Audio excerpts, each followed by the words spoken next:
CML chez vous, messieurs, dames, bonjour et bienvenue. Alors, levé de l'immunité de l'ancien chef de l'État, Joseph Kabila Kabange, vous le savez, le Sénat a dû mettre en place une commission spéciale pour statuer sur cette question aussi sensible soit-elle. Alors, cette commission a 72 heures pour justement éclairer la lanterne quant à cette question, pour savoir si finalement l'immunité de l'ancien chef de l'État sera levée ou non. Alors que on se demande sur l'opinion publique, au sein de l'opinion publique, on se pose la question de savoir si et seulement si la levée de l'immunité de Joseph Kabila viendra fragiliser la cohésion nationale tant voulue par le Congolais durant cette période de crise. Aussi, vous le savez, la Constitution prévoit qu'il y ait congrès avant de tabler sur la question de la levée des immunités d'un ancien chef de l'État. Alors, est-ce que cette Constitution a été taillée sur mesure, comme le disent certaines personnes, ou non? On va réfléchir sur cette question et aussi comment éclairer la lanterne autour de la levée de l'immunité de Joseph Kabila Kabange, ancien chef de l'État. Durant cette période, vous le savez aussi, messieurs, dames, probable détournement de 39 millions de dollars destinés à la construction de la prison de Kisangani. Le ministre d'État en charge de la justice et garde-sceaux, Constant Moutamba, est interpellé par l'Assemblée nationale pour éclairer les élus du peuple quant à cette question, mais on se demande que risque-t-il exactement, qu'est-ce qui s'est réellement passé, où est passé l'argent, comment cet argent a été justement, comment les dépenses ont été engagées, comment est arrivé aujourd'hui à ce probable détournement de la part d'une personne qui a tant voulu guérir la justice que lui a trouvé malade. Alors voici, messieurs, dames, les deux thématiques retenues ce lundi. Merci pour votre fidélité. Et pour en parler, c'est avec un réel plaisir que sur ces plateaux, je reçois pour vous monsieur Luc Malembe. Bonjour et bienvenue à vous. Bonjour madame, bonjour aussi à tous ceux qui nous écoutent. Très bien, il est acteur politique, vous le connaissez, il signe son deuxième passage pour cette émission CML chez vous. C'est avec lui que nous allons échanger durant pratiquement 45 minutes ou 40 minutes parce qu'il n'y a pas du courant, donc on va le faire avec des batteries. Alors monsieur Luc, avant de commencer dans le vif de nos sujets, on va ouvrir cette brèche, vous le savez, face aux embouteillages. Les autorités de Kinshasa sont en train d'envisager vouloir imposer ou mettre en place d'autres mécanismes de circulation.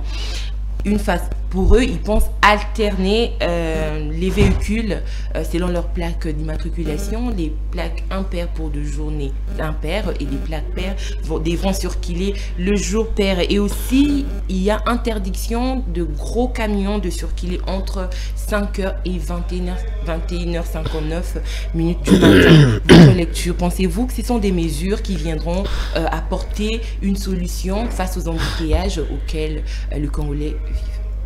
Madame, nous avons tous lu avec beaucoup de surprise cette mesure qui est confirmée comme vraie, envisagée par les nouvelles autorités de la ville de Kinshasa. Et ça démontre effectivement que la ville n'est pas... On a abandonné Kinshasa entre des mains inexpertes. Parce que cette mesure... Entre des mains inexpertes. Okay. Parce que cette mesure est à la fois irréfléchie, irréalisable et démontre que ceux qui l'ont imaginé sont au bout de leur imagination. Madame, les problèmes de Kinshasa ne peuvent pas être... D'abord, cette mesure n'est pas possible à appliquer. Pourquoi? Parce qu'il y a des gens qui doivent déposer, par exemple, des enfants à l'école, des véhicules privés. C'est-à-dire qu'ils doivent les déposer seulement les jours impairs ou pairs, et les autres jours, ils font comment? Ils vont prendre les transports en commun. Vous imaginez? De deux. Qui va expliquer cette mesure? La même police de circulation qui est corrompue, on connaît. Tout ceci va se terminer par la tracasserie. On a ouvert une autre fenêtre de tracasserie. Okay. Parce que tout ça, tout le monde va vous trouver des officiers de roulage, vous donner un peu quelque chose. C'est pas une solution envisagée. C'est pas une solution qu'on permet. C'est quoi ça? On parle même de plaques de matriculation. Impair ou pair. Madame, la plaque d'immatriculation en RDC comporte 4 chiffres. De quels chiffres on parle? Okay. Donc, sur toute la ligne, il s'agit d'une mesure irréfléchie, une mesure inadaptée est impossible à appliquer. Moi, je crois que si moi j'étais à la place de M. Daniel Bumba, on devait plus réfléchir au lieu de se lancer dans ce genre. C'est partie d'une réflexion, justement. Ça, c'est pas une réflexion. Le problème des embouteillages à Kinshasa ne peut pas être réglé par ce genre de mesures cosmétiques, comme j'allais dire. Écoutez, plus de la moitié des véhicules qui circulent aujourd'hui à Kinshasa sont, comment dire, défectueux. Ce sont des véhicules, comment on est... Donc, si Daniel Bumba pouvait par exemple imposer un contrôle technique rigoureux, au moins la moitié des véhicules qui circulent allaient être déclassés. N'est-ce pas? Vous êtes sûr que ces véhicules seront... il y a beaucoup de cercueils roulants. Vous les voyez comme moi. C'est des véhicules qui ne peuvent rouler nulle part ailleurs au monde. Des véhicules amortis, c'est le terme que je cherchais. Plus de la moitié. Si on impose un contrôle technique, au moins la moitié des véhicules seront débarrassés des routes. Un. Ça, c'est un. Si quelqu'un réfléchissait. Deux. Okay. Je voudrais rappeler à M. Daniel Bumba que la population de Kinshasa qu'il croit diriger, c'est plus de 3 pays réunis. La population du Rwanda, du Burundi et du Congo-Brazzaville. Réunis. C'est ça qui fait la population de Kinshasa. Ça exige un homme outillé. N'est-ce pas? Alors, plus de 80% de la superficie de Kinshasa est vide, madame. Laissez plus de 15 millions de la population qui est à Kinshasa vivent dans 20% de l'étendue de Kinshasa. Qu'est-ce que Daniel Bumba fait pour amener la population à aller habiter Maluku et Nsele qui sont vides et qui constituent plus de 80% de la superficie de Kinshasa? Il ne fait rien. Un projet que Ngobila a ramené, mais ça n'a pas marché. Et lui, qu'est-ce qu'il fait? Donc, on n'aura que des gens qui viendront avec des idées mensongères. Une fois arrivés au pouvoir, ils prennent leur part, ils partent. Et Kinshasa ne fait que s'engouffrer. Donc, on devait réfléchir à ça. Comment amener la population de Kinshasa qui est entassée à 20% de la superficie pour aller occuper les 80 qui sont vides. Voilà des réflexions que nous attendons de Daniel Bumba.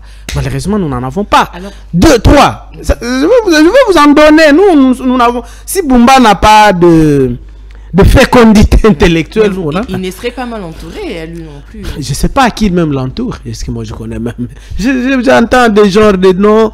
Vous vous demandez d'où est-ce qu'on tire. Et Daniel Bumba et ceux qui l'entourent, on se demande d'où est-ce qu'on les tire. Comment l'IDPS fait? Comme si ce régime a un entrepôt des incompétents qu'on va chercher et on les place à au tête de la... Daniel Bumba a été voté par... arrêtez ça, madame. Arrêtez ça. C'est ce régime qui a amené hier Ngobila. Aujourd'hui, c'est Daniel Bumba.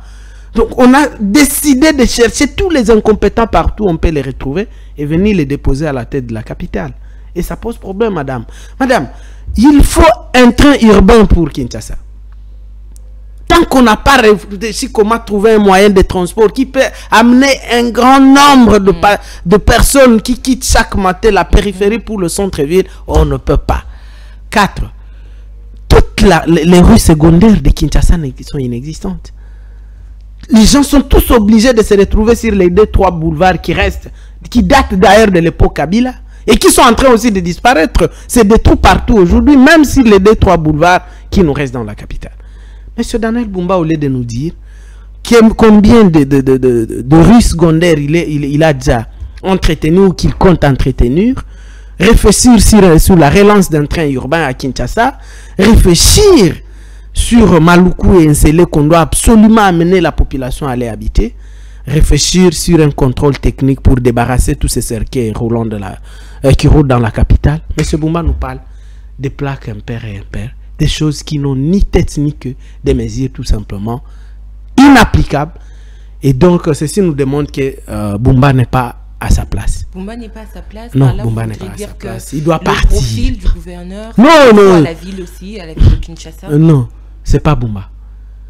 Je voudrais rappeler ici que si ça compte, Kinshasa est en train d'atteindre le point de non-retour, madame.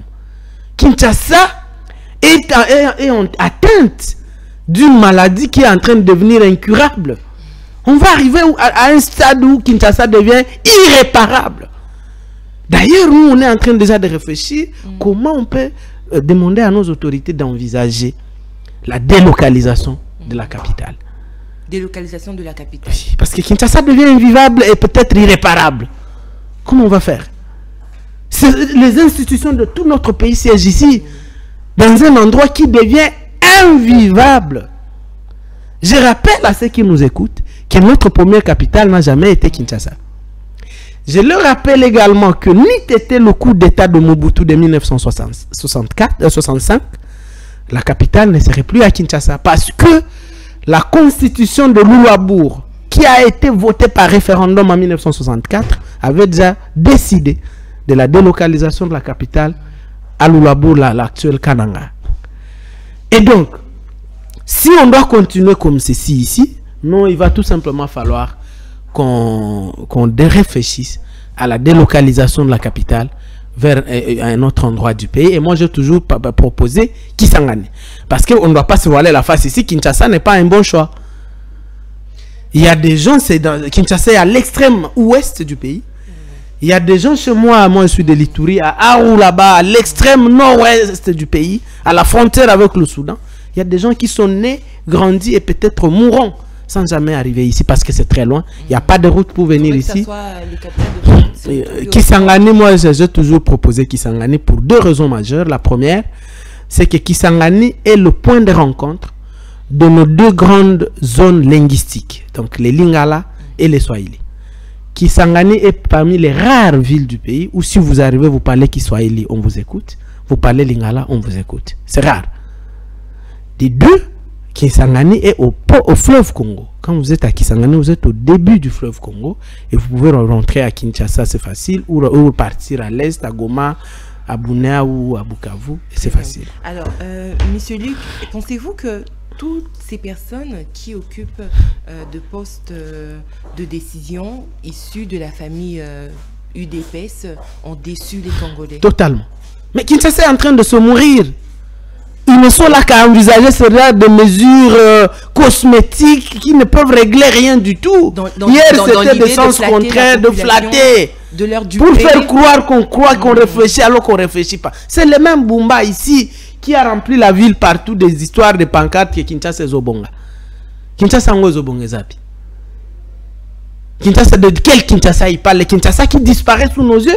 Toutes les routes, même les grands boulevards laissés par Kabila, sont en train de partir. Des trous partout, personne ne s'en occupe. Zéro trou, un projet mis en 33 millions de dollars ont disparu. Vous voyez?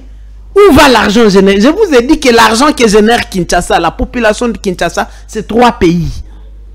C'est-à-dire en termes de perception des impôts et taxes dans cette ville, c'est déjà l'argent de tout un pays que Bumba gère, que Bumba perçoit. Où est-ce que ça va? Alors vous estimez que le gouverneur devrait être destitué? Il n'est pas à sa place, ça, nous l'avons dit depuis Mobila. Kinshasa jusqu'aujourd'hui attend son gouverneur, pas ce genre de personnes. Nous, l'UDPS s'arrange pour aller chercher tous les incompétents partout, ils peuvent les retrouver et venir les jeter à la tête de Kinshasa. Et ça, c'est inacceptable. Vous pensez que Deo Gracia allait mieux faire ce travail parce qu'il avait comme concurrent non, c'est pas ce que je cherche à dire. Je dis que jusque-là, Kinshasa attend son gouverneur. Parce que Bumba n'est pas, on ne peut pas appeler ça gouverneur. Donc, de toutes les solutions qu'on peut envisager pour endiguer les embouteillages à Kinshasa, il n'y a que ça qu'il a trouvé. Mais ils ont essayé le sens contraire. C'est comme si je vous ai fait réfléchir, madame. Sont en train de je vous ai fait tout ça, c'est pour éviter de dépenser. Donc, comme ça, c'est des mesures qui ne coûtent rien.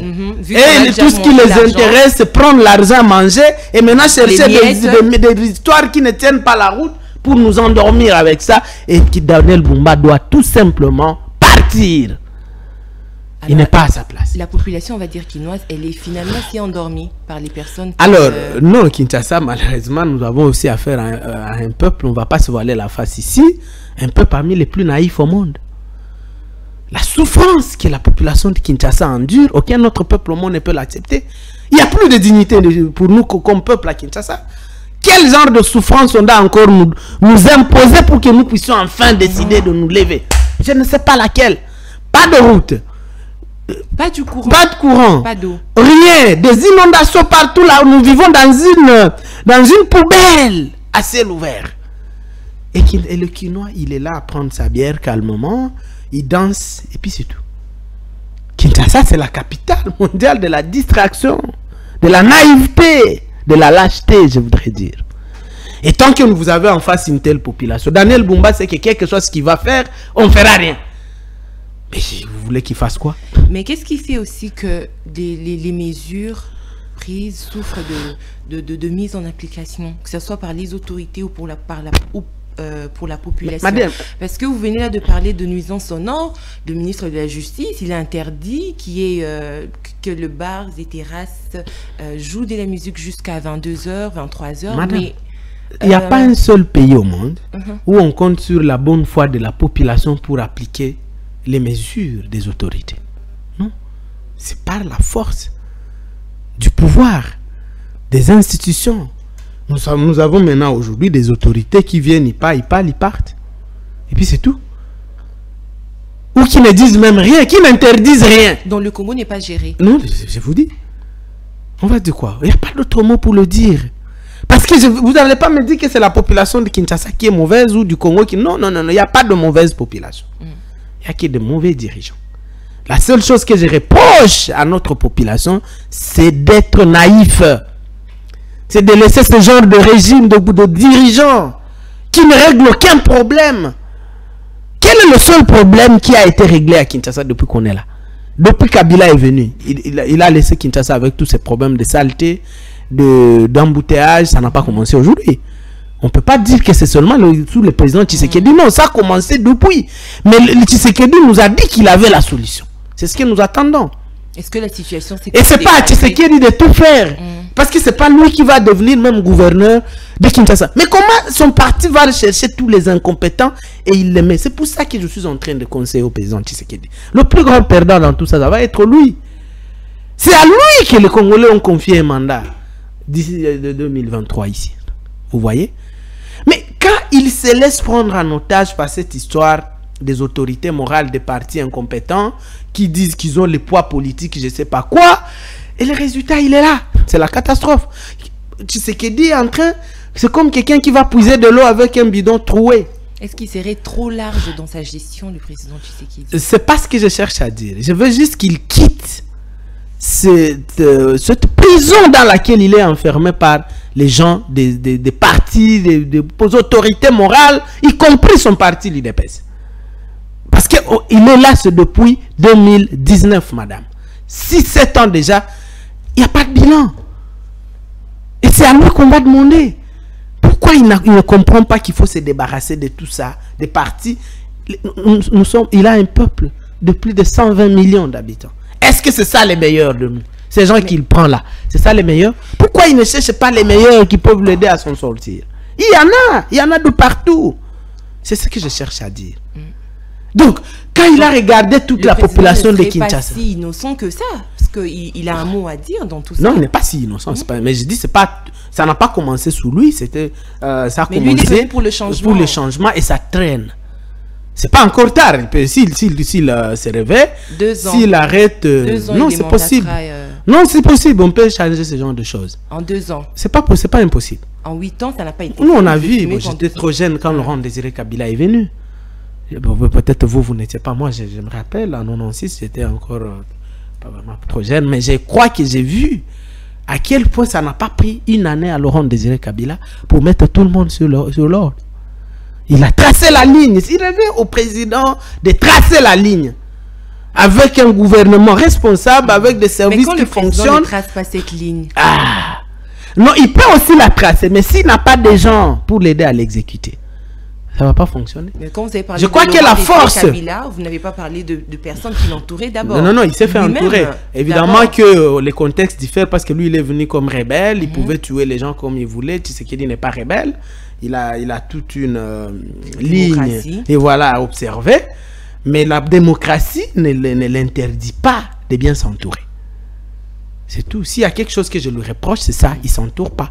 Il peut avoir une vision, il a beau tracer une ligne, mais qui va l'aider?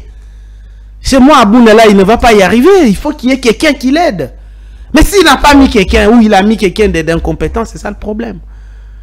Parce que de toute la classe politique, il n'avait trouvé mieux que Bumba. C'est ça le problème. Bumba vient d'où?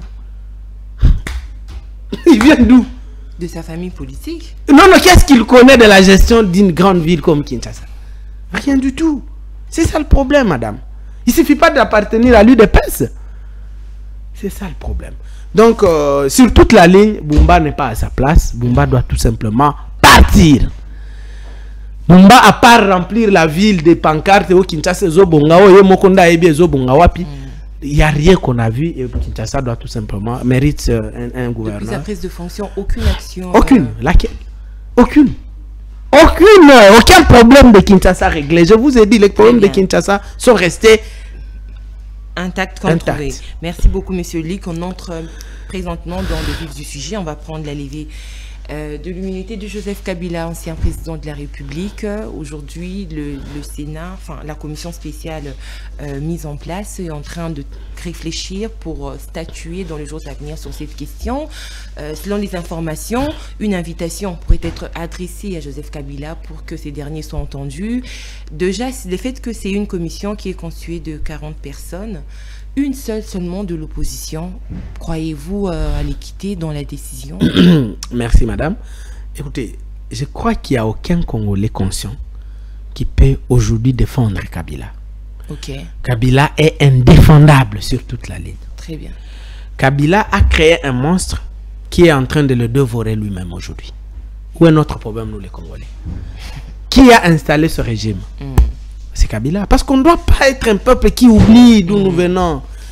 Cette histoire commence en 2018, lorsque M. Kabila décide de bafouer la volonté électorale de tout un peuple et de faire ses propres calculs. Kabila nous a montré que nous, les Congolais, nous ne valions rien. Nous n'étions pas un peuple.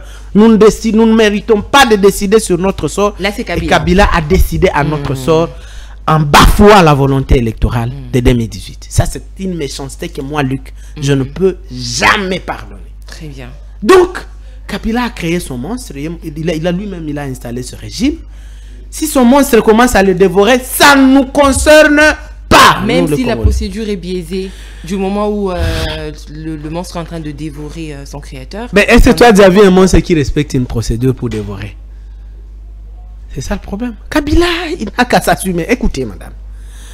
La loi dont on nous parle aujourd'hui, la loi sur les statuts des anciens présidents, qui l'a faite? C'est Kabila. Et cette loi a été promulguée à quelques jours du départ de Kabila. C'est une loi qui a été taillée sur mesure. Alors que la loi doit être impersonnelle, madame. Donc Kabila était en train de préparer son après. Voilà, il a fait tout ça pour lui. Mais il ne sera pas éternellement l'ancien président. Mais c'est ce qu'il a oublié. C'est ce qu'il a oublié. Ça veut dire que cette loi va aussi protéger. Non, cette loi, c'est un chiffon à déchirer. Non, c'est un chiffon à déchirer. Cette loi est un chiffon à déchirer. Pourquoi? Elle est contraire à la Constitution. Cette loi, c'est cette loi qui parle à son article 8 de cette histoire que pour poursuivre un ancien président, il faut réunir deux chambres du Parlement mondial. C'est quoi cette histoire? Quelqu'un, il n'est plus président. Il commet un dégât. Il a été. Ok, il ne l'est plus. Il commet un dégât. Pour le poursuivre, il faut deux chambres du Parlement. C'est quoi ça? Allez dans la Constitution. L'article 168 énumère les matières pour lesquelles le Congrès, c'est-à-dire les deux chambres, la réunion des deux chambres du Parlement doit être réunie. Il n'y a pas cette histoire de Kabila. La loi énumère le discours sur l'état de la nation. Là, les deux chambres doivent être réunies. La désignation des juges de la Cour constitutionnelle, les deux chambres doivent être réunies. La Constitution énumère. Il n'y a pas ça. D'où est-ce que cette Kabila est allé tirer ce truc? La loi, la Constitution est la mère des lois, madame. Aucune loi ne peut aller au-delà de la Constitution. Cette loi est allée inventer une histoire qui n'existe pas dans la Constitution. C'est une loi anticonstitutionnelle. C'est donc un chiffon à déchirer et jeter. Mais le fait pour Kabila d'être sénateur à vie, pas par voie électorale, cela ne diffère pas de la procédure à suivre si et seulement si le Congrès ne devrait pas être réuni, comme vous venez de le dire. Non, le Congrès n'a pas besoin d'être réuni. Voilà, mais la procédure est en train d'être suivie, voilà. Justement. Comment tabler sur une personne qui est sénateur, mais pas par la voie électorale? À vie ou pas, il est sénateur. Mais la différence, que lui n'a pas été voté. Non, la loi n'a pas dit que lui, il est différent. D'où est-ce que les gens tirent ça? Quelle est la loi qui a dit que Kabila est différent des autres sénateurs? Parce que lui, il a reçu... Mais la loi n'a pas dit que lui, qu'il devenait un super sénateur. Mais la différence s'installe au niveau où il n'y a pas eu élection pour Kabila. Ça ne signifie rien, madame. La Constitution, en instituant cette histoire des sénateurs à vie, a juste voulu trouver un endroit où nos anciens présidents doivent aller. Parce que nos anciens présidents ne doivent pas se retrouver dans la rue. C'est même aux États-Unis, les anciens présidents rentrent au Sénat. Même il y a d'autres pays où, là en France, les anciens présidents rentrent à la Cour constitutionnelle. Mais ce ne sont pas des juges. Donc, c'est juste un statut honorifique que la Constitution a voulu trouver à un ancien président. Mais la loi n'a pas dit qu'il était devenu pour autant un super-homme. C'est cette loi de Kabila qui donne autre chose, qui commence à lui donner des statuts contre nature. Et donc, moi je crois que la procédure est en train d'être suivie. Si le Sénat décide de lever les immunités, ben il sera, mais maintenant il n'est pas ici. Le problème ici c'est que maintenant, tout ceci n'est pas fait pour l'intérêt du pays. Le régime ne fait pas ça pour l'intérêt du pays, non. Avec ça c'est pour ça c'est juste pour des règlements de comptes politiques. Les gens sont en train de se régler des comptes et ça n'a rien à voir avec notre pays. Donc en vrai, cette procédure c'est un règlement de comptes. Pur et simple, parce que si on veut poursuivre Kabila, il y a Kabila a commis des crimes horribles pendant ces 18 ans. Pourquoi seulement maintenant? C'est ça le problème. Donc, tout ceci n'est pas fait dans l'intérêt de vouloir rendre justice au pays. Non. C'est pour se régler des comptes politiques. Comme on apprend que Kabila est allé chez Nanga, ou il est au chef de Nanga, selon ce qu'on nous raconte. Voilà. Tu vois? Donc, c'est seulement ça là où ça ne m'intéresse même pas. On sait où est-ce que ça va aboutir. Ça aboutira où? À rien. Parce que même si on le condamne, il n'est pas ici. Tout comme on a eu à condamner. On a condamné, est-ce que Nanga n'est pas vivant? Ça n'aboutira à rien. Tout ça, franchement, personnellement, je crois qu'on a des dossiers plus importants sur lesquels on devait se concentrer. Alors, voir que de l'argent... Kabila a été ici. N'est-ce pas? Kabila a été ici pendant plusieurs années. Quand est-ce qu'il est parti? Il n'y a pas longtemps. Et il y avait déjà la menace... Ah non, mais pourquoi aussi? Alors qu'on sait que Kabila a gazé les églises, Kabila a tué Floribert Chebeya, Kabila a tué mon frère Lunkulula, Kabila a tué. Vous voyez? On a des dossiers sur lesquels les plus importants, les détournements ont été faits sur Kabila. Terrible. Mais Kabila était ici, personne ne lui a posé la question. C'est seulement il fallait attendre parce qu'on parle de Nanga aujourd'hui pour venir nous... Non. Ce genre de procès spectaculaires... qui n'aboutissent à rien qu'à des calculs de politiciens, nous les Congolais, on ne doit pas s'en occuper. Voilà pourquoi j'ai commencé par vous dire que cette histoire ne doit intéresser aucun Congolais, ce n'est pas notre affaire. Si un monstre commence à dévorer son créateur, ce n'est pas notre problème. Mais ils n'ont qu'à se régler leurs droits problèmes. et libertés fondamentaux n'entrent pas en compte pour Kabila. Est-ce que lui, il les a respectés quand il était là? D'ailleurs, s'il y a quelqu'un qui ne peut même pas parler des droits fondamentaux, c'est Kabila. Il en a violé combien? Moi, j'ai fait 7 fois la prison sous Kabila, injustement. Qu'est-ce qu'il connaît, lui, des droits fondamentaux, lui, Kabila? Il n'a aucune idée de ça. Donc, quelle que soit la manière, moi, je vous ai dit, on sait déjà où ça va aboutir à une condamnation qui ne signifiera rien du tout. Une condamnation qui ne signifiera rien du tout. Rien du tout. Et si demain, il y a dialogue, Kabila va revenir et on ne parlera pas de tout ça. Voilà. On est en train d'aller parler avec Nanga, non? Après l'avoir condamné à mort. On apprenait à quoi? À perpétuité? Non, je ne sais pas. Mort. On a organisé un truc spectaculaire là, de Moutamba. Mais on est en train de parler avec les gens de Nanga à Doha. Ça n'aboutira à rien, madame. D'où là le problème aussi, monsieur Luc. Si c'est Kabila le parrain de l'AFC M23, dialoguer avec Nanga, c'est dialoguer avec lui indirectement. Justement. C'est ce que je vous dis. Aucun Congolais ne devait s'occuper de tout ça. Donc est-ce que c'est une question d'argent aussi, outre le fait de parler de règlement de compte, est-ce que l'argent entre en compte aussi avec des révélations de 450 millions tout ça, oui, on va en parler lorsqu'on va... D'ailleurs, c'est le dossier que j'attends le plus, le dossier Moutamba. Tout ça, parce qu'il y a des services aussi qui se font de l'argent derrière, il y a des ministres, et tout ça, l'argent de l'État est en train d'être décaissé dans du spectacle, madame. Mais tout le monde sait que Kabila n'est pas ici. Vous allez dire, oh, lever les immunités pour les juger. Et après, Vous faites quoi? Parce qu'il n'est pas ici. Mais la suspension des activités de son parti politique, jusqu'à retirer l'agrément, ces procédures-là, n'est-ce pas de l'acharnement? Ça ne vient pas fragiliser la cohésion? Parce qu'ils se sentent... Ouais, je crois quand même qu'il ne faut pas qu'on aille plus loin que ça. Vous voyez? Parce qu'il faut que le président Tshisekedi sache qu'il sera aussi un ancien président. Il a de la famille politique et biologique qui devront vivre dans ce pays. Moi, je n'aime pas ce genre de politique de la chasse aux sorciers. Notre problème, c'est Kabila. L'individu Kabila, restons là-bas. Pas sa famille politique. Non, laissez ces gens, laissez ces gens. Laissez ces gens. Il ne faut pas qu'on aille sur des terrains comme si nous, on sera au pouvoir. Est-ce que il y a une époque où Kabila ne pouvait pas imaginer que tout ceci pouvait arriver pour lui un jour? Tshisekedi ne l'imagine pas aujourd'hui. On est en train de lui faire croire qu'il serait un roi soleil. Non, monsieur Tshisekedi, vous n'êtes pas un roi soleil. Ce n'est pas un royaume ici. Vous devrez partir. Et tous ceux qui vous sont avec vous en train de vous tromper, ils l'ont trompé Kabila. Ils ont trompé Mobutu d'autres. En fait, on a une classe politique aujourd'hui que je qualifie de corbillards politiques. Leur travail est de conduire les présidents au cimetière et eux, ils reviennent parmi les vivants. Mais il y a des gens ici, ils ont conduit Mobutu au cimetière, ils sont revenus. Ils ont conduit Kabila au cimetière, ils sont revenus. Là, ils sont en train de conduire Tshisekedi et ils vont revenir. Si vous êtes présidente de la République demain, madame, vous le verrez, ces mêmes gens. Jusqu'où, mes frères? Jusqu'où on va aller avec ce genre de classe? C'est pour ça que si vous m'avez entendu, cette classe politique vieillissante a montré toutes ses limites. Le président doit quitter. Quitter. Il a 120 millions de Congolais. Il ne faut pas qu'il croie qu'il n'a que cette vieillerie politique-là qui ne l'aide vraiment pas.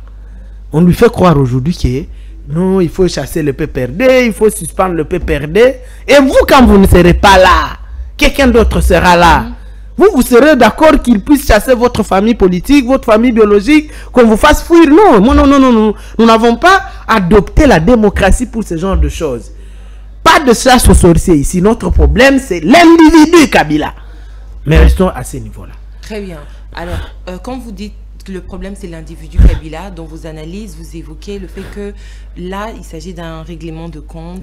Oui, parce que ce n'est pas l'intention. Mais comment avoir cet individu? Non, l'intention derrière les agissements du régime ici, ça n'a rien à voir avec la recherche d'une justice. Comment l'avoir, lui, maintenant, l'individu Kabila, pour qu'il réponde? Mais il l'avait ici. Ils l'ont laissé partir. Kabila était ici, non? Oui. Combien d'années il était ici? Je suis à votre niveau quand vous dites que votre problème, c'est l'individu Kabila. Je sais que Kabila finira par... Que la CPI... Kabila finira par répondre de ses actes, avec ou sans ce régime. Ok. Voilà.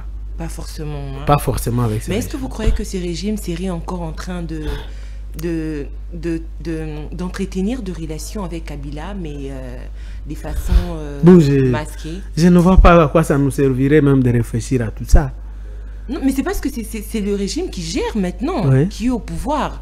Donc quand si ce régime avait la capacité d'arrêter, d'appréhender Kabila, il l'aurait fait. Oui. Donc si le régime ne l'a pas fait, est-ce que c'est parce qu'il y aurait encore il n'y a plus de possibilités. Non, il n'y a plus de possibilités. Entre les deux familles. Non, il n'y a plus de possibilités. PPRD, on va dire. Non, c'est pas une question. Non, c'est pas une question. Non, ce n'est plus une question de relation ici. Le régime n'a plus la capacité d'appréhender Kabila. Mais est-ce que vous pensez que pour qu'on parle aussi de cette paix ici en RDC, à Kinshasa, il faudrait que Kabila et Tshisekedi se mettent autour d'une table? D'abord, on fasse à face. Pourquoi pas? Il reste notre ancien président. Je n'ai pas été d'accord avec sa gestion, mais il a quand même géré. Il connaît quelque chose. En fait, c'est pour cela où j'encourage la démarche menée par les évêques de la Senko. D'accord que le conflit, la guerre à l'Est, a des implications externes, notamment le Rwanda. Je suis d'accord. Et ça, c'est en train d'être géré par tous ces mécanismes internationaux qui sont en place. C'était Luanda, c'était Nairobi, aujourd'hui c'est Doha et Washington. Mais il y a un problème interne, madame. Et c'est ce problème interne qui crée des frustrations qui font en sorte que Kagame trouve des Congolais qui l'utilisent toujours. Mais le régime ne reconnaît pas qu'il y a de frustrés ou qu'il y a... Oui, parce que ça nous profite. Parce que ça leur profite. Non, ils sont en train de se partager des millions comme... c'est pas moi qui l'ai dit, c'est Nicolas Kazadi qui l'a dit. Ça leur profite, ils sont bien comme ça. Donc tous seraient en complot contre la République. Contre la République. Parce qu'il n'y a pas un problème, madame. Je vous ai parlé du problème de 2018. L'effet pour Kabila d'avoir changé la volonté électorale de tout un peuple. Vous croyez que ça, là, ça passe comme ça? C'est seulement parce que nous avons affaire au peuple congolais. Il y a d'autres peuples, tu ne vas pas oser. Hein? Tu n'oses pas faire ça. Prendre le dernier, tu le proclames président, et puis tu dis, il n'y a pas de problème. Quand est-ce qu'on a réglé ce problème-là? Il y a beaucoup de problèmes. Il y a beaucoup de problèmes, madame. Il y a une gestion opaque et une gestion calamiteuse. Il y a des problèmes qui peuvent précipiter le départ de ces régimes. Voilà. Et ce que la Senko fait, je crois que c'est pour l'intérêt du régime. Il faut accepter ça. Il faut qu'on se parle comme Congolais. Parce que le problème ne va pas totalement être réglé par cette histoire de Washington ou de Doha. Non. Vous pouvez régler Nanga aujourd'hui et notre René demain. On en a vu. Nanga n'est pas la première rébellion qu'on connaît dans ce pays. Pourquoi toujours ça revient? C'est qu'il y a un problème. On va en parler. Très bien. Et puis, l'UDPS, s'il y a quelqu'un qui ne peut pas contredire ou qui ne peut pas aujourd'hui diaboliser la Senko, c'est l'UDPS. D'abord, l'UDPS doit être humble. Là, je parle du parti, je ne parle pas du président Tshisekedi. Du parti UDPS. Comme parti, l'UDPS doit être humble. L'UDPS, madame, n'a gagné aucun combat depuis qu'elle existe. Oh. Ils disent qu'ils ont 36 ans de pouvoir. L'opposition, c'est pas quoi. Quel est le seul combat qu'ils ont gagné? Mobutu. Etienne Tshisekedi a été le premier ministre de Mobutu combien de fois? 3 fois, madame. Est-ce que c'est l'UDPS qui a fait partir Mobutu? Et avec Kabila. Attendez, est-ce que c'est l'UDPS qui a fait partir Mobutu? Non. Il a fallu attendre Laurent Désiré Kabila venant de très loin là-bas. L'UDPS était ici incapable de faire partir Mobutu. Parce que l'UDPS, moment mangeait avec Mobutu. Kabila est venu, 18 ans ici, l'UDPS était ici. Est-ce que c'est l'UDPS qui a fait partir Kabila? C'est l'église. Si l'église n'était pas rentrée dans les marches anti-Kabila de 2017, Kabila serait encore là jusqu'aujourd'hui. Ce n'est pas l'UDPS. Kabila avait déchiqueté l'UDPS, avait débauché tout de l'UDPS. Même les médecins traitants d'Etienne Tshisekedi, on l'a débauché. Tout ça, les Sami Badi Bangale, les Tchibala, tout ça. Kabila avait tout simplement vidé l'UDPS de toute sa substance et ne pouvait rien faire. C'est l'église qui est venue nous sauver. Moi, j'étais dans le mouvement citoyen à cette époque. Si l'église n'était pas venue dans cette manifestation, Kabila serait au pouvoir encore jusqu'aujourd'hui. C'est pas l'UDPS. Même pour arriver au pouvoir, c'est Kabila. C'est pas par un combat ou quoi électoral, il n'y a rien. Donc l'UDPS, quand elle parle, elle doit être négociée aussi avec Kabila pour reprendre le pouvoir. Les mêmes qui nous ont dit que Kabila était sérieux. C'est les mêmes qui ont fait venir tout ça, qui ont fait venir même Kagame au stade ici, c'est les mêmes qui vont de contradiction en contradiction. Et aujourd'hui, l'UDPS, quand il commence à s'attaquer aux évêques de la Senko, j'ai peur. Comme si les évêques, c'est aujourd'hui qui commencent à sauver la nation à chaque fois qu'elle est en danger. Ils sont de prêtres en sultan. Et la conférence nationale souveraine de 1990, qui l'a faite? C'est pas la Senko. Qui l'a présidé? C'est pas le président de la Senko de cette époque, de heureuse mémoire, feu le cardinal Monsengo. Nous arrivons en 2016. Mandat de Kabila s'arrête. Il refuse de partir, il s'accroche. Qui nous a aidés? Ce n'est pas l'accord de la Saint-Sylvestre. Ce n'est pas les mêmes évêques de la Senko. Alors comment aujourd'hui quelqu'un va oser? À cette époque, la Senko était bonne pour l'UDPS. À cette époque, aucun UDPS ne leur a dit non, vous ne pouvez pas entrer dedans parce que vous êtes il faut rester des soutanes, aller prier. Mais aujourd'hui, non, s'il vous plaît, arrêtez ça. Personne dans ce pays ne peut refuser aux évêques de nous aider à chaque fois qu'ils voient le pays en danger. Je n'ai jamais vu après tout ça un seul évêque dire non, moi je deviens candidat président parce que c'est le pouvoir que je cherchais, je ne l'ai pas vu. Donc nous avons toutes les raisons d'accorder du crédit à la démarche. Parce que la Senko est la seule qui est restée égale à elle-même. À chaque fois que ça ne fonctionne pas, quel que soit le régime, il est là. Voilà. Après, ils ne viennent pas demander le pouvoir. Et bien voilà. On aurait les raisons de critiquer l'église et dire non, vous venez toujours comme ça et après vous aussi vous demandez le pouvoir. Sous Mobutu, c'était le cardinal Malula. La guerre était terrible. Malula n'a jamais pour autant demandé après, voilà, votez-moi. Sous Joseph Kabila, c'était Monsengo. jusqu'à ce qu'il est mort. Est-ce qu'il a demandé même d'être candidat député? Et aujourd'hui, c'est un bongo que les gens de l'IDPS le veulent ou pas. C'est un bongo et il va vous combattre, il va faire son travail jusqu'à ce que vous qui allez tomber, lui il ne va pas tomber.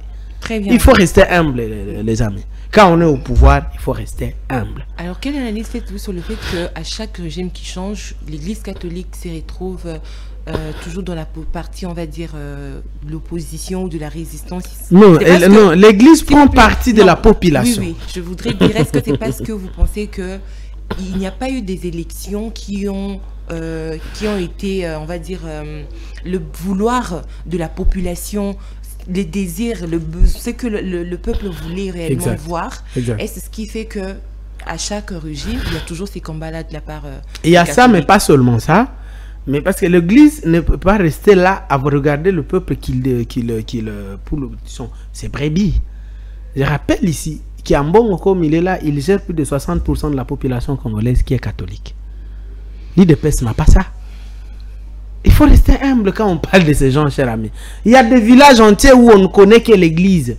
Pour aller chez le médecin, c'est un hôpital, l'église. Pour envoyer l'enfant à l'école, c'est une école, l'église. C'est pas de l'IDPS. Pour la gratuité de l'enseignement, il fallait que les il faut rester humble quand nous nous adressons à ces gens. Oui, c'est ils contrôlent 60% de notre population. Très bien.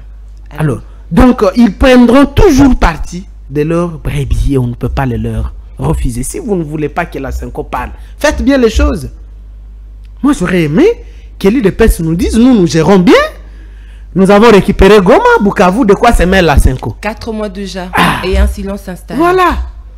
Et on voit que nous tous, on reste là, à chanter, Fatih Béton, pendant qu'il n'y a rien qui est réglé, cher ami. Comment on va faire? J'aurais voulu que l'IDPS nous dise, nous sommes arrivés depuis 2018, on a réglé tous les problèmes de Kinshasa.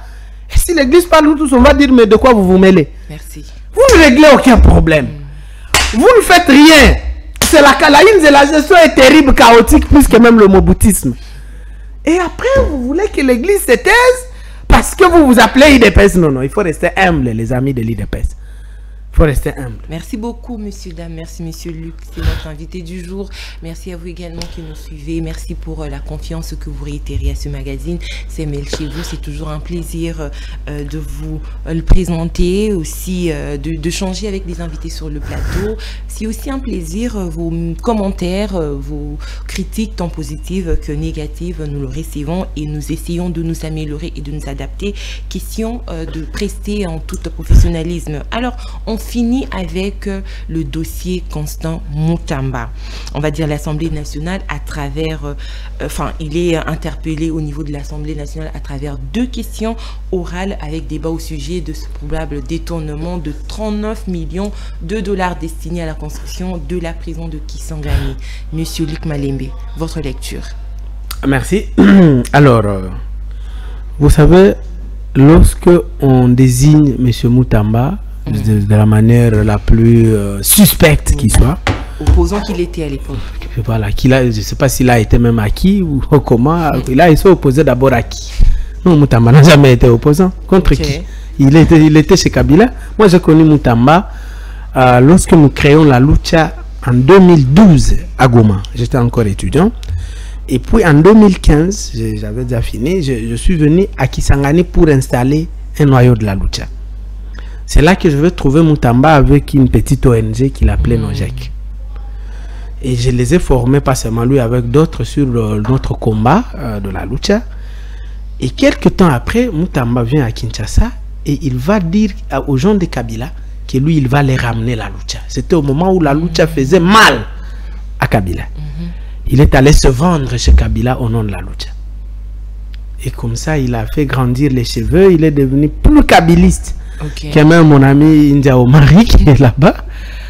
Kabila se termine, il devient Tshisekedi aujourd'hui plus que fils Moukoko. Et vous me dites qu'il a été opposant. Quel est le jour où il a fait cette opposition? Contre qui? Non, donc je disais que lorsqu'on l'a désigné de la manière la plus suspecte qui soit à ce poste de ministre de la Justice, M. Mutamba se lance dans un populisme terrible. Il commence la guerre avec les magistrats. Il dit qu'il veut réformer le pouvoir judiciaire. Il va en guerre contre les animateurs du pouvoir judiciaire qui sont les magistrats. J'ai dit, mais ça, je n'ai jamais vu. Et comment vous allez réformer la justice? Parce que ce sont les animateurs du pouvoir judiciaire, ce sont les magistrats. Vous allez faire comment? M. Moutamba se lance dans tout le populisme possible qui peut exister. Avec son chien. Voilà. Un chien qui n'aura finalement mordu personne. Et maintenant, aujourd'hui, nous parlons de tous ces grands dossiers. Je veux parler de 3 ou 4 dossiers. Je n'ai pas dit, moi, Luc, jusque-là, que M. Moutamba a détourné. Je ne peux rien confirmer. Il bénéficie de la présomption d'innocence. Mais il y a des indices très, très sérieux qui nous poussent tous à croire, à suspecter Moutamba de détournement. 1. On commence par cette histoire de la prison de Kisangani. M. Moutamba dit qu'il veut construire une prison à Kisangani. Il demande 39 millions de dollars. Madame. 3000 places. C'est quel genre de prison ça qu'on peut construire avec 39 millions de dollars? 39 millions de dollars, madame, vous connaissez ce que ça représente? Non, en fait, comme nous, les Congolais, on nous a habitués à nous détourner des centaines de millions, vous allez apprendre ça. Il a détourné 100 millions, 200 millions. Comme si on était dans un concours de détournement de millions. C'est comme ça que les Congolais n'ont plus l'image. Il y a d'autres peuples où si on nous parle d'1 million de dollars, ils ne peuvent pas s'imaginer qu'on peut détourner ça. C'est terrible. Madame, moi j'ai déjà fait le calcul simple. Prenez 1 million de dollars dont vous entendez parler là. Vous pouvez manger 100 dollars chaque jour pendant 27 ans. Et ça ne va pas se terminer. Pendant 27 ans. 27 ans. Je ne sais même pas si vous avez cet âge, madame. Donc depuis que vous êtes né, quelqu'un peut commencer à manger 100 dollars chaque jour qui passe. S'il avait commencé depuis votre naissance à bouffer 1 million de dollars, il n'a jamais fini ça. Voilà ce que ça représente, madame. Là, c'est 1 million. Un seul million, là. Et là, on parle de 39. Là, nous parlons de 39 millions de dollars. S'il faut parler de 51, selon les révélations d'un député. Ah, on va y arriver. Je connais de quoi ce député là parle. Nous parlons d'abord de la prison. Madame, le premier indice est là. 39 millions, c'est énorme, extrêmement, que ces gens arrêtent de jouer avec notre argent. Deuxième chose, M. Moutamba est ministre de la Justice. C'est lui qui devait en premier faire respecter la loi en ce qui concerne la passation des marchés publics. Madame, Moutamba fait comment on appelle ça, le gré à gré. Il accorde le marché dans cette histoire de prison de gré à gré. C'est-à-dire, il ne passe pas par la procédure. Pas d'appel d'offres pour lui permettre à plusieurs entreprises expérimentées de soumissionner et pour qu'ils puissent choisir la meilleure. Non, il fait le gré à gré. Est-ce que nous sommes en urgence ici? Les gré à gré, on ne peut le faire que lorsqu'on a une urgence, par exemple, dans les questions de sécurité militaire. Par exemple, l'armée doit commander urgemment du matériel, on en manque au front. Si on passe par les procédures, là, il y aura... On fait les gré à gré. Est-ce qu'ici, nous sommes en face d'une urgence? M. Moutamba fait les gré à gré au lieu de faire respecter la procédure. Lui qui est ministre qui devrait de la prêcher justice. par l'exemple. Voilà. Deuxième indice, madame. Troisième. La société qu'il sélectionne. Ça s'appelle Zion Construction, quoi, des choses comme ça. Mes petites recherches, je vais chercher. La responsable de cette société s'appelle une dame, Madame Ange Inamahoro.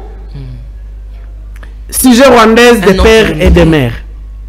Sujet rwandaise de père et de mère. Je l'ai dit, ça, ce qu'il est partout, je n'ai entendu personne me contredire. Donc c'est la société qui va... Jusque-là, ce n'est pas le problème. Maintenant, la société n'existe que de nom. Aucune adresse connue. Même pas un site web. Une société dont on crée le compte. Le jour où on lui attribue le marché, le compte est créé à 10 h à la Robank. À 16 h, on lui attribue l'argent. Pour dire que c'est une société créée, montée, fabriquée de toutes pièces, mais appartenant à une Rwandaise. Et comment la Rwandaise là est arrivée à côté de M. Moutamba? Vincent Karega, ancien ambassadeur du Rwanda en RDC, que nous avions tous décrié et chassé. C'est à cette dame que Moutamba viole toutes les procédures d'attribution des marchés pour ne confier cette dame qui n'a jamais conçu même une boutique. Cette dame connaît quoi de la construction d'une prison? Moutamba veut nous dire quoi? Comment, et après ça, on veut nous faire croire, on signe des paperasses, non, il n'y a jamais eu de détournement. Mais nous examinons, effectivement, il n'y a aucun détourneur qui peut accepter qu'il a détourné, madame. Est-ce que vous avez déjà vu quelqu'un qui accepte, non, moi j'ai détourné? Il n'y en a pas. Tout le monde va nier. Oui. Et nous, on s'en fout de ça. Nous, on est en train d'examiner les faits. Alors, faute du courant, monsieur lui, comme il signale que les batteries clignotent, on va avancer vite. Donc, sur cette question de la prison, voilà tous ces éléments réunis qui démontrent qu'il y a de fortes raisons de suspecter M. Moutamba de devoir tenter. Je n'ai même pas parlé de la lettre de la CNRF, la Direction Générale des Marchés Publics, la lettre de la Première Ministre, qui a finalement dit à Moutamba de sursoir et de lui donner autant de documents qu'il n'avait jamais donné. Allons sur la question de l'indemnisation des victimes de la guerre de 6 jours à Kisangani. Madame, je rappelle à ceux qui nous suivent que l'Ouganda a été condamné par la Cour internationale de justice pour les crimes que son armée, qu'on est en train de faire venir chez moi à Bunia aujourd'hui, que cette armée a commis à Kisangani dans cette histoire de guerre de 6 jours. C'est cet argent que l'Ouganda paye. Et M. Moutamba va créer une structure qu'il appelle Frivao. Et cette structure, c'est elle qui reçoit l'argent des Ougandais. Donc l'Ouganda, on nous parle de plus de, je ne sais pas si c'est vrai, mais des chiffres qu'un député a fait circuler. Mais je sais que c'est la Cour internationale de justice qui avait condamné l'Ouganda à payer plus de 320 millions de dollars. Et l'Ouganda a commencé à payer. Mais je voudrais rappeler à M. Moutamba que les victimes de la guerre de 6 jours à Kisangani concernaient l'ancienne province orientale, pas la seule province de la Chopo actuelle. C'était avant les démembrements. Et que parmi ces victimes, il y a des victimes de chez moi à Ituri. Où est l'argent de l'Ituri? Aucune victime de l'Ituri n'a jamais reçu un seul dollar. Mais ce Moutamba crée une structure qui commence à identifier des individus, on leur distribue de l'argent. Non, on ne devait pas faire ça. On ne devait pas faire ça. On devait indemniser en termes de projets d'intérêt communautaire. En termes Kisangani, le courant est parti il y a longtemps. La centrale de la Chopo, de la ville, manque du matériel. Cet argent aurait dû. Et on aurait dû indemniser tout le monde de manière que de commencer à ramasser des gens, on ne sait pas d'où, on leur distribue l'argent. Ok, comme il a voulu qu'on distribue l'argent. Où est l'argent de Bouna? Parce qu'il y avait des victimes que je connais qui vivaient à Kisangani à cette époque. Avec le démembrement, ils sont rentrés à Bouna.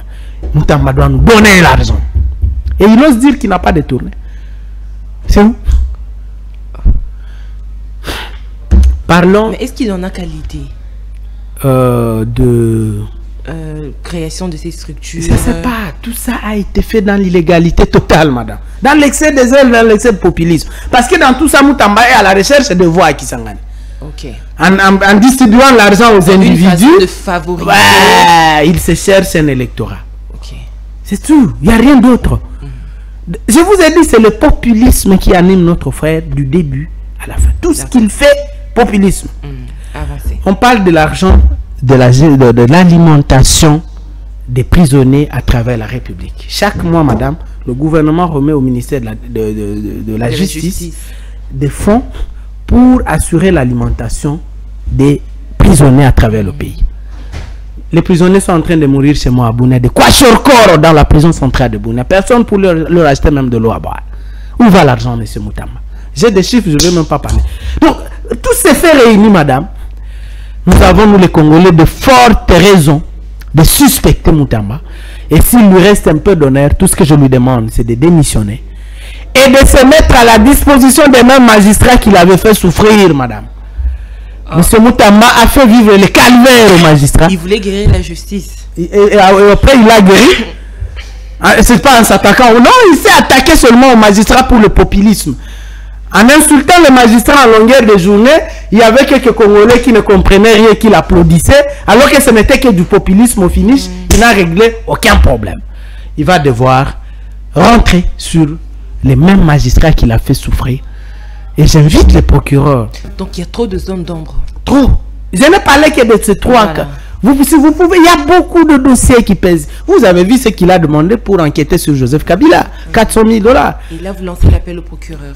Voilà, le procureur de la cour, près la cour de cassation. Mais son Vonde, que vous vous rappelez, Moutamba avait demandé d'ouvrir. Parce qu'il a acheté une maison, Moutamba dit on doit enquêter sur lui. La roue. Comme si quelqu'un ne peut plus acheter une maison, il doit seulement avoir...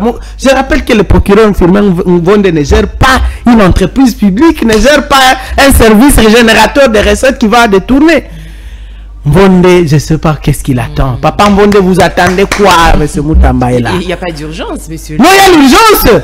Le peuple congolais a besoin de savoir où est parti son argent. Madame. Mais ils attendent ces explications devant les élus du peuple. Non, non, tout ça, ça n'impose. Cette histoire ne peut pas empêcher à M. Vonde de se saisir de Moutamba. Donc, Moutamba sur toute la ligne, s'il a un peu de dignité, je l'ai vu hier en train de courir dans une rue à Bandal, dans son populisme légendaire, il paye quelques badauds. Qu'est-ce qu'il croit? Que c'est ça qui remet notre argent? Mais comment celui qui a dénoncé le détournement, il va encore se retrouver dans cette affaire de détournement? Et c'est ça le Congolais, malheureusement. C'est ça notre classe politique, c'est ça. Non, il ne dénonçait pas pour dénoncer, il était dans le populisme. Tout ce que je vous ai dit dès le début. Mais quand il a ramené le chien en disant que ce chien-là a mordu qui? D'abord, il a arrêté même qui? Il n'a arrêté personne. Ce chien-là a mordu qui? C'est un chien sans dents. Mais ce Moutamba, un jour, j'ai fini par là, il dit, je crois il était au centre culturel, avec les étudiants devant la première ministre, Madame Judith. Maintenant, il dit, il entend l'odeur de détournement. C'était vrai. Nous avions ri ce jour-là, mais c'était vrai, effectivement. Mais ce Moutamba entendait l'odeur, mais cette odeur venait de sa poche. De sa poche? Oui. Les détournements dont parlait Moutamba, ça venait de sa poche. Et nous, les Congolais, nous sommes aussi en train d'entendre l'odeur. Les détournements dans la poche de M. Moutamba. Tout ce qui lui reste, c'est de se mettre à la disposition des magistrats qui l'attendent à bras ouverts pour enquêter sur ces dossiers. Donc, qu'il fasse comme Atata Pogno. C'est ça, il ne faut pas attendre le ridicule, Ndeko. Il ne faut pas attendre le ridicule. Par aucune magie, Moutamba peut s'en sortir de cette histoire. Non, par aucune. Il est encore présumé. Donc, s'il est non, par aucune magie, s'il croit que tout ça va disparaître. Moi, si j'ai vu qu'il peut être comme les lampadaires. Non, ça là, ça peut pas. C'est très flagrant. Au point que ça peut pas disparaître. Très bien. Le président Tshisekedi est en train de négocier avec les Américains un deal mine contre sécurité.